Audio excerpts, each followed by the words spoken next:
ನಮಸ್ಕಾರ. ರೂಪಣಾತ್ಮಕ ಮೌಲ್ಯಮಾಪನ 1 ಸಾಧನಾ ಪರೀಕ್ಷೆ 1ರ ಪ್ರಶ್ನೆ ಪತ್ರಿಕೆಯನ್ನು ಈ ವಿಡಿಯೋದಲ್ಲಿ ನೋಡ್ಕೊಂಡು ಬರೋಣ. ಇದು 10ನೇ ತರಗತಿಯ ಸಮಾಜ ವಿಜ್ಞಾನ ವಿಷಯದ 2023-24ನೇ ಸಾಲಿನ ಪಠ್ಯ ಪುಸ್ತಕ ಆಧಾರಿತವಾಗಿರುವಂತಹ ಸಾಧನಾ ಪರೀಕ್ಷೆಯ ಪ್ರಶ್ನೆ ಪತ್ರಿಕೆ ಇದಾಗಿರುವಂಥದ್ದು. ಗರಿಷ್ಠ ಅಂಕಗಳು 20 ಅಂಕಗಳು, ಉತ್ತರಿಸುವುದಕ್ಕೆ ಇರುವಂತಹ ಸಮಯಾವಕಾಶ 45 ನಿಮಿಷಗಳಾಗಿರುವಂಥದ್ದು. ನಾವು ಎಲ್ಲ ಅಧ್ಯಾಯಗಳ ಅಭ್ಯಾಸದ ಪ್ರಶ್ನೋತ್ತರಗಳು, ಪಾಠ ಬೋಧನೆ ವಿಡಿಯೋಗಳು ಹಾಗೂ ಹಿಂದಿನ ವರ್ಷದ ಪ್ರಶ್ನೆ ಪತ್ರಿಕೆಗಳನ್ನು ಹೇಗೆ ಉತ್ತರಿಸಬೇಕು ಅನ್ನೋದನ್ನು ವಿಡಿಯೋ ರೂಪದಲ್ಲಿ ಸಿದ್ಧಪಡಿಸಿರುವಂಥದ್ದು. ಒಂದು ವೇಳೆ ಅವುಗಳನ್ನು ವೀಕ್ಷಿಸಿರದೇ ಅದರಲ್ಲಿ ಡಿಸ್ಕ್ರಿಪ್ಷನ್ ಬಾಕ್ಸ್ನಲ್ಲಿ ಮತ್ತು ಈ ವಿಡಿಯೋದ ಕೊನೆಯಲ್ಲಿ ಪ್ಲೇ ಲಿಸ್ಟ್ ಲಿಂಕ್ ಇರ್ತದೆ. ಅವುಗಳನ್ನು ಒಂದು ಬಾರಿ ವೀಕ್ಷಿಸಿ ಉತ್ತಮ ರೀತಿಯಲ್ಲಿ ಅಭ್ಯಾಸ ಮಾಡಿಕೊಳ್ಳಬಹುದಾಗಿರುವಂಥದ್ದು. ಇಲ್ಲಿ ಪ್ರಶ್ನೆ ಪತ್ರಿಕೆಯನ್ನು ನೋಡ್ಕೊಂಡು ಬರೋಣ. ಈ ಕೆಳಗಿನ ಪ್ರಶ್ನೆಗಳಿಗೆ 4 ಪರ್ಯಾಯ ಉತ್ತರಗಳನ್ನು ನೀಡಿದೆ. ಸರಿಯಾದ ಉತ್ತರವನ್ನು ಆರಿಸಿ ಬರೆಯಿರಿ ಅಂತ ಹೇಳಿ ಕೇಳಿರುವಂಥದ್ದು. 2 ಪ್ರಶ್ನೆಗಳಿವೆ. ಪ್ರತಿ ಪ್ರಶ್ನೆಗೆ 1 ಅಂಕದಂತೆ ಒಟ್ಟು 2 ಅಂಕಗಳು ಇಲ್ಲಿರುವಂಥದ್ದು ಆಗಿದೆ. ಮೊದಲನೇ ಪ್ರಶ್ನೆ, ಸಹಾಯಕ ಸೈನ್ಯ ಪದ್ಧತಿಯನ್ನು ಜಾರಿಗೆ ತಂದವನು? 4 ಆಯ್ಕೆಗಳನ್ನು ಗಮನಿಸಿ. Sir Thomas rho, Dalhousie, lord Wellesley, Robert Clive. ಇನ್ನು ಎರಡನೇ ಪ್ರಶ್ನೆ, ಭಾರತದಲ್ಲಿ ಅತಿ ಕಡಿಮೆ ಮಳೆ ಬೀಳುವ ಪ್ರದೇಶ? 4 ಆಯ್ಕೆಗಳನ್ನು ಗಮನಿಸಿ. ಗಂಗಾನಗರ, ಮಾಸಿನ್ ರಾಮ್, ರುಯ್ಲಿ, ಇಂದಿರಾ ಪಾಯಿಂಟ್. ಇನ್ನು ಎರಡನೇ ಮೇನಲ್ಲಿ ಈ ಕೆಳಗಿನ ಪ್ರಶ್ನೆಗಳಿಗೆ ಒಂದೊಂದು ವಾಕ್ಯಗಳಲ್ಲಿ ಉತ್ತರಿಸಿರಿ ಅಂತ ಹೇಳಿ ಕೇಳಿರುವಂಥದ್ದು. ಇಲ್ಲಿಯೂ ಸಹ 2 ಪ್ರಶ್ನೆಗಳನ್ನು ಹೊಂದಿರುವಂಥದ್ದಾಗಿದೆ. ಪ್ರತಿ ಪ್ರಶ್ನೆಗೆ 1 ಅಂಕದಂತೆ ಒಟ್ಟು 2 ಅಂಕಗಳಿರುವಂಥದ್ದಾಗಿದೆ. ಮೂರನೇ ಪ್ರಶ್ನೆ, ಉತ್ತರದ ಮೈದಾನವನ್ನು ಸಂಚಯನ ಮೈದಾನವೆನ್ನುತ್ತಾರೆ ಏಕೆ?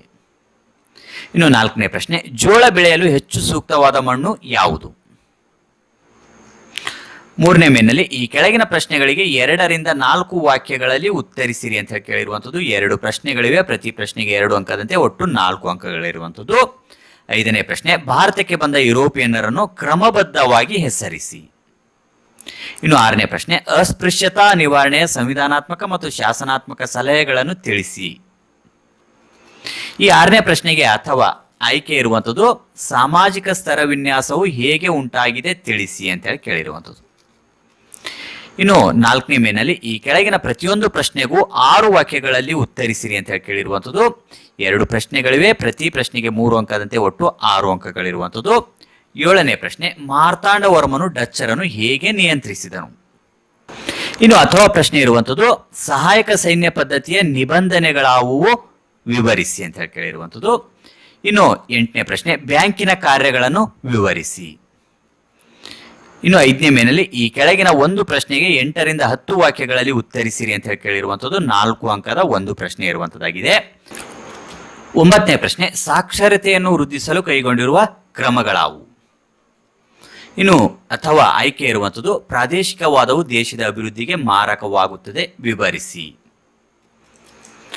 ಇನ್ನು 6ನೇ ಮೇನಲ್ಲಿ 10ನೇ ಪ್ರಶ್ನೆ, ಭಾರತದ ನಕ್ಷೆಯನ್ನು ಬರೆದು ಇವುಗಳನ್ನು ಗುರುತಿಸಿ ಅಂತ ಹೇಳಿ ಕೇಳಿರುವಂಥದ್ದು. 1 ಅಂಕ ಭಾರತ ನಕಾಶೆ ಬರೆಯುವುದಕ್ಕೆ, ಇನ್ನು 1 ಅಂಕ 2 ಸ್ಥಳಗಳನ್ನು ಗುರುತಿಸುವುದಕ್ಕೆ, ಒಟ್ಟು 2 ಅಂಕಗಳಿರುವಂಥದ್ದು.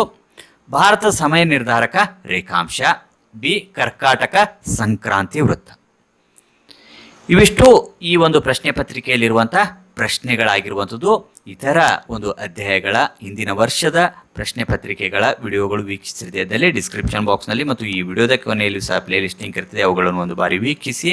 ಈ ವಿಡಿಯೋ ನಿಮಗೆ ಇಷ್ಟ ಆದಲ್ಲಿ ಲೈಕ್ ಮಾಡಿ. ಮತ್ತೆ ಮುಂದಿನ ಭಾಗದಲ್ಲಿ ಇನ್ನಷ್ಟು ಮಾಹಿತಿಗಳೊಂದಿಗೆ ಭೇಟಿಯಾಗೋಣ. ಅಲ್ಲಿವರೆಗೂ ಧನ್ಯವಾದಗಳು.